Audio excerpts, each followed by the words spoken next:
మాదక ద్రవ్యాల నిరోధక సమన్వయ కమిటీ సమావేశంలో పాల్గొన్న జిల్లా కలెక్టర్ శ్రీమతి కృతికా శుక్లా ఐఏఎస్, జిల్లా ఎస్పీ బి కృష్ణారావు ఐపీఎస్ గారు ఈరోజు కలెక్టర్ ఆఫీసు నందు పల్నాడు జిల్లా కలెక్టర్ శ్రీమతి కృతికా శుక్లా ఐఏఎస్ గారి అధ్యక్షతన జిల్లా మాదక ద్రవ్యాల నిరోధక సమన్వయ కమిటీ సమావేశం జరిగింది.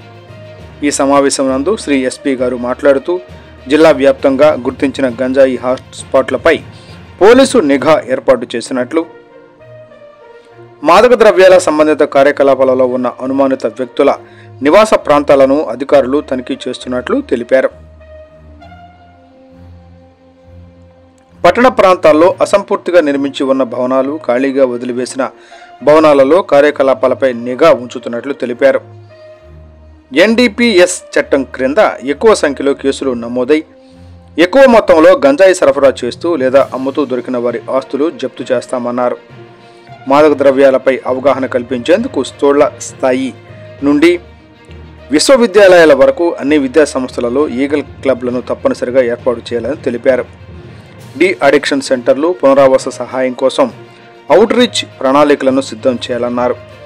ఏరియా హాస్పిటల్ నందు ఉన్న డి అడిక్షన్ సెంటర్, కొత్తగా ఏర్పాటైన డి అడిక్షన్ సెంటర్ నందు అవసరమైన సిబ్బందిని నియమించాలని డిఎంహెచ్ఓ రవి గారిని కోరారు.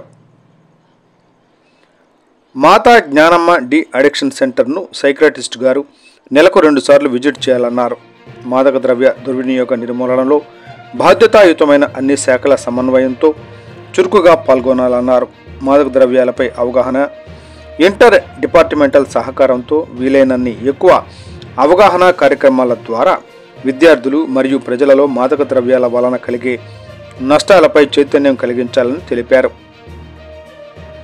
ఈ సమావేశంలో శ్రీమతి కలెక్టర్, ఎస్పీ గారితో పాటు అసిస్టెంట్ ఎక్సైజ్ సూపరింటెండెంట్ మణికంఠ గారు, జిల్లా వైద్య మరియు ఆరోగ్య శాఖ అధికారులు డాక్టర్ రవి, డిసిహెచ్ఎస్ జిపిఎస్ రాజు గారు, ఏజీ అండ్ ఎంసి, జిల్లా మహిళా మరియు శిశు సంక్షేమాధికారి ఎం ఉమాదేవి గారు, జిల్లా పంచాయతీ రాజ్ అధికారి ఎస్వి నాగేశ్వరరావు నాయక్ గారు, డిసిజి ఎస్డబ్ల్యూఎస్ అధికారి ఏపీ గోపిరెడ్డి గారు, జిల్లా డ్రగ్ ఇన్స్పెక్టర్ సునీత గారు, ఎస్బీసీఐ 2 పి శరత్ బాబు గారు, Eagle cell SI Samuel Rajeev తదితరులు పాల్గొన్నారు.